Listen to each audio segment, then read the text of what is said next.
Another week, another platinum trophy. We are back in the world of Horizon, but this time in VR for the game Horizon Call of the Mountain.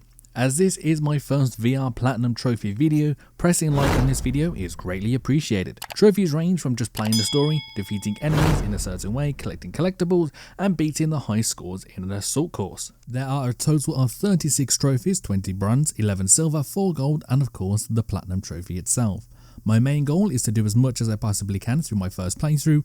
Once you complete the game, there is a chapter select which then allows me to see what I need to do on each specific mission. Our first trophy is called the Warning Beacon. For this you just need to shoot a warning beacon with the bow and arrow that you just picked up.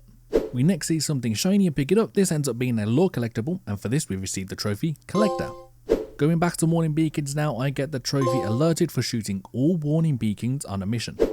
I then climbed Bright Dawn to the view of Dawn's Grass to receive the trophy, A Rock to the Head. And to finish the first mission up, we also received the trophy Clean Run for completing a mission without dying. We're on the second mission now, and we have to choose between going left or going right. This is one of the times in the game where I have to replay the mission in order to get another trophy. While on the path to the right, I need to go through an area with watchers. This is known as a Watcher Stealth area. Or you can go guns blazing through this. By completing the area in stealth mode and not being spotted, you receive the trophy Carja in Shadow. After completing the second mission, we are now back in the main hub area. After a brief cutscene, we have to make an important set of items, this being pickaxes. After crafting both of them, I received the trophy Crafted Pickaxes.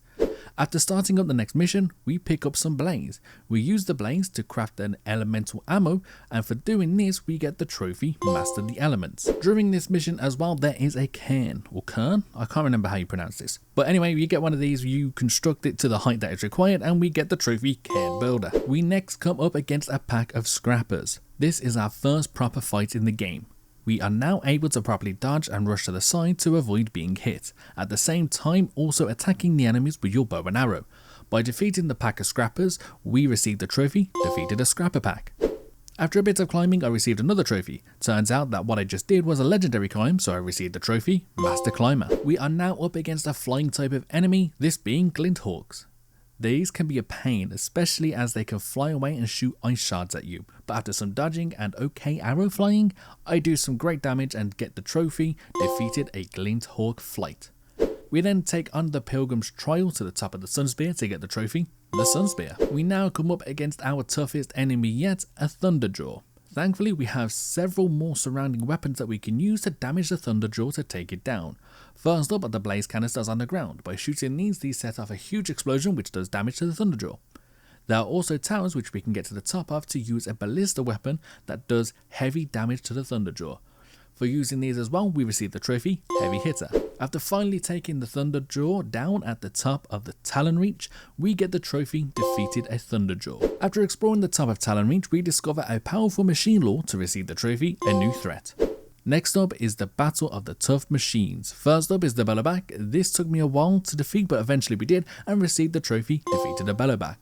Then it was a Shell Walker. Thankfully this one was a little bit easier, and for defeating one we got the trophy Defeated a Shell Walker. Then we come up against another Bellowback. This time we triggered an elemental explosion by destroying the machine's canister and received the trophy In Your Element.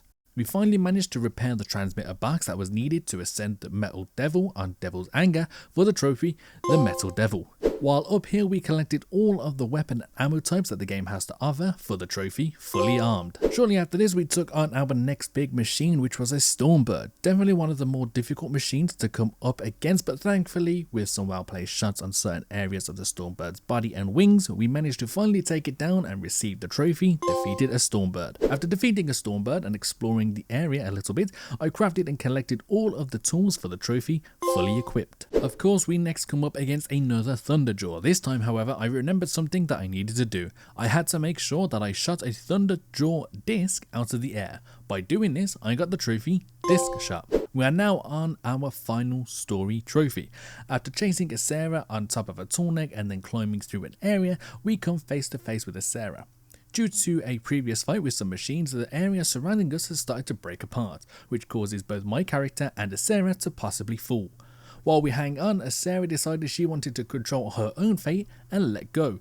falling from a height that nobody could survive from. After stopping Ysera from reaching Meridian, we received the trophy Ysera's Fall. Now that we've completed the game, I made a note of all the missions I need to go back through to shoot all of the warning beacons, collect all the collectibles, and finish all the cairns. First up, we defeated a Fireclaw in Day's End for the trophy Defeated a Fireclaw. I then went back to mission 2 of the game to take on the left path. This was the legendary climb that I needed. After finishing this climb, I received the trophy Legendary Climber. While going through a mission where I needed to shoot the warning beacons, I come up against some watchers. I remember that there is a trophy where I need to shoot a watcher in the eye before it spots you. After hiding in some grass and getting up close and personal, I take one shot at its eye for the trophy Lights Out. I'm now on the final mission again for 2 trophies this time. I constructed the final cairn for the trophy Master Cairn Builder. I also shot all the warning beacons on every single mission for the trophy Fully Alert. There is only one mission I need to go back to now to finish up all the mission related trophies, and that is actually the first mission. Shortly after receiving the boat, if you look down, you see a bunch of grazers. By defeating one, you receive the trophy Defeated a Grazer. Including the Platinum Trophy, we are now down to our final 5 trophies of the game. I get the easiest one done first, which is to collect the final lore collectible.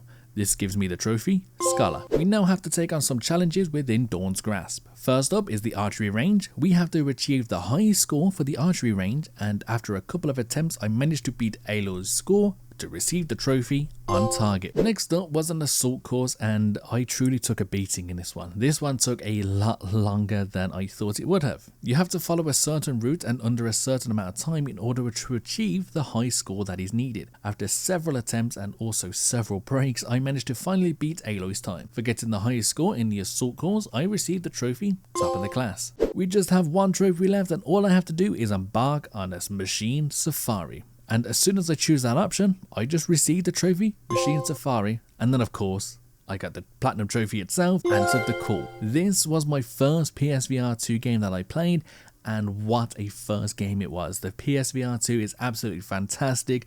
The Horizon universe itself is absolutely fantastic, and then putting it into VR made my experience a whole lot better.